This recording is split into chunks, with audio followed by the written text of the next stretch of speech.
Thank you, John. Thank you. Thank you, Senator. Mr. Treasurer, I'm a little confused. As Treasurer, you invest in private equity, do you not? That's correct. And your concern we should all share, is you say the fees are opaque and there's not enough transparency. Correct. Are you telling me that you make private equity investments as a fiduciary without understanding the fees? And if so, whose fault is that? Yeah.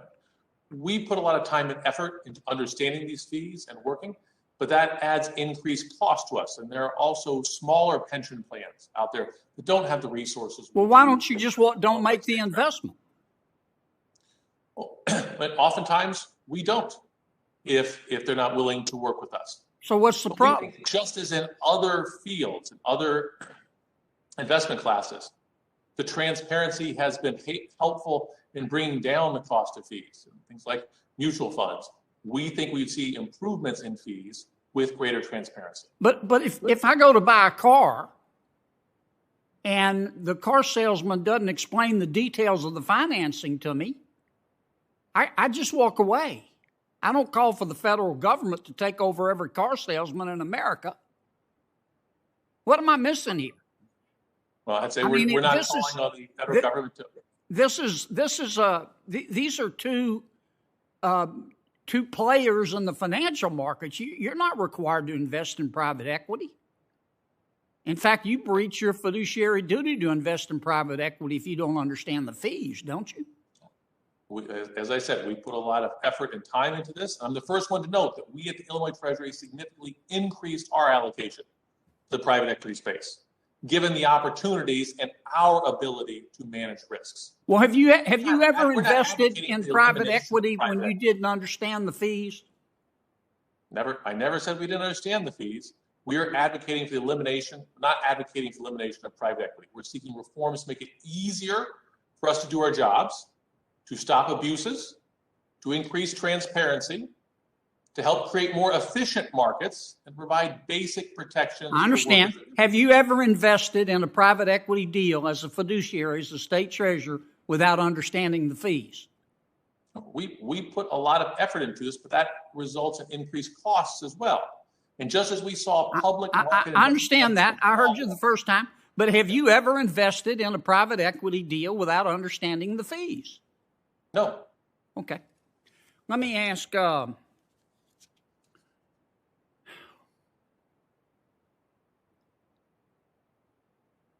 Dr. Holtz-Eakin, I've looked at this legislation. It'll gut private equity like a fish. I think that's correct. Now,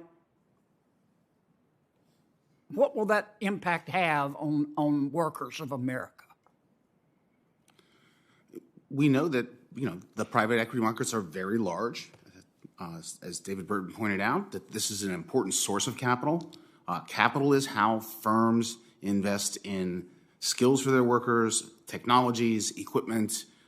It raises productivity, and that productivity flows into higher real wages. So you're really affecting the standard of living. Is it going to cause layoffs? Absolutely. You get rid of private equity, whether you do it in a de facto or de jure way. You could abolish private equity. You could also regulate it half to death. No, regulate it completely to death. Mm-hmm. Now, if you do that, I know it's in vogue to talk about rich billionaires around here, but they comprise a very small part of the American free enterprise system. We're going to have massive layoffs, aren't we? Yes. I mean, you need the capital to run the economy. In fact, isn't that what free enterprise is, a marriage of capital and labor? Yes. Some of my colleagues think it's a zero-sum game. They think that the American economy is like it was back in primitive times. To take a Marxist approach, some of my colleagues think that the only value in an economy is labor. And if you make money in an economy, you have to make money. If you become wealthy, you do it by exploiting labor. That's not an accurate description of the American economy today. Capital joins with labor, and today they both improve their value. That's how we grow our GDP, is it not? That's correct. All right, do you disagree with anything I said, Mr. Burton?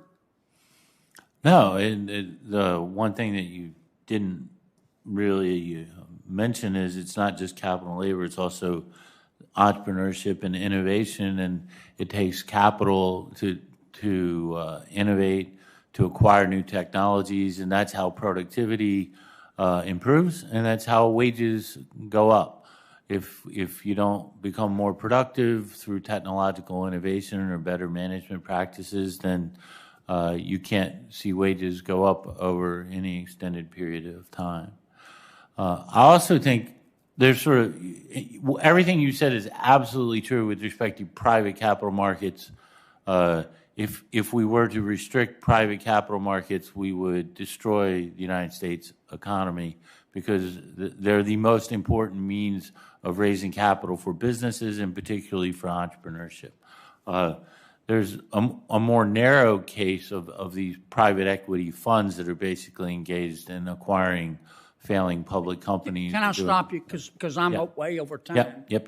But since Senator Warren's Right. coming back, do they have private equity in Cuba? No.